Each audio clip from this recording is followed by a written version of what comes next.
thousands of Israelis killed over the summer. But there were thousands of Palestinians killed over the summer. And 500 of those were small children.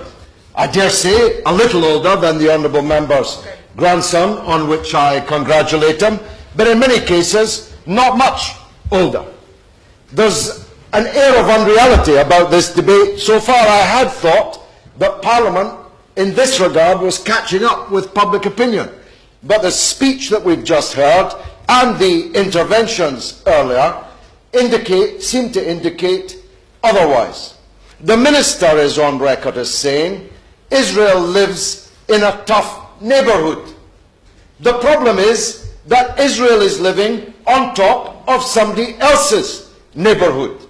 And the attempt to equate violence from the illegally occupied with violence from the illegal occupier is preposterous, and yet repeated over and over again already in the short debate that we've had so far. It is illegal and moral right of an occupied people to rise up against their illegal occupier. And after all, it's not that the occupation just started. The West Bank and Jerusalem has been illegally occupied for 47 years. How much longer do you expect the occupied people to wait for their rights? All this poppycock about peace talks and the rest. There are no peace talks. There is no peace process.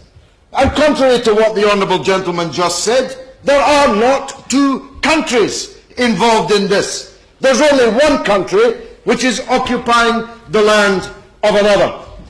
You would think, perhaps it is the case, that members in here have no idea how all this started in this very building almost 100 years ago, when Mr. Balfour, on behalf of one people, offered to a second people the land which belonged to a third people, without consulting any of the three people involved. We have a historic obligation greater than any other country to side with the victims of the act which Mr. Balfour performed. Yet there's no sign of it here.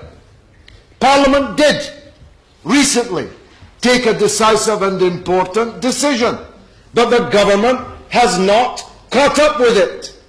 The government continues to support Israel, to license the export of arms to Israel, and to afford Israel, the criminal in this picture, which in 1967 was ordered by the United Nations to withdraw from the land it had illegally occupied, yet continues to refuse to do so. We should not be trading with them at all. We should not be exporting anything to them at all, or allowing the importation from them of anything at all. That's, after all, what we do with any other international lawbreaker.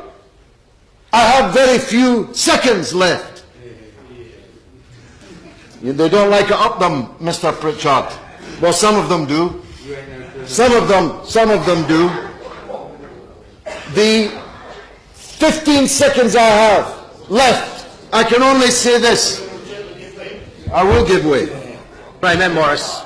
The Honourable Gentleman recognised that the Balfour Declaration, short though it was, did insist on a protection for non-Jews, for Palestinians, for Christians within that territory. It did so insist, Mr. Pritchard, but it was apparently written in invisible ink, for it has been forgotten by successive British administrations, certainly ignored entirely by the state which came into being in decades later as a result of the Balfour Declaration. In 45 seconds, let me say this.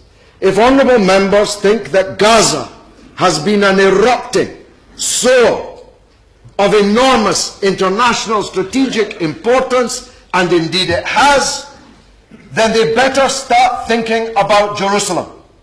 The ethnic cleansing of Jerusalem, the Judaization of Jerusalem, the driving out of Christians and Muslims from Jerusalem, the closure of the Al-Aqsa Mosque for the very first time since Israel illegally got its hands on it in 1967, and the fighting which has been alluded to already, all add up to a crisis about to erupt.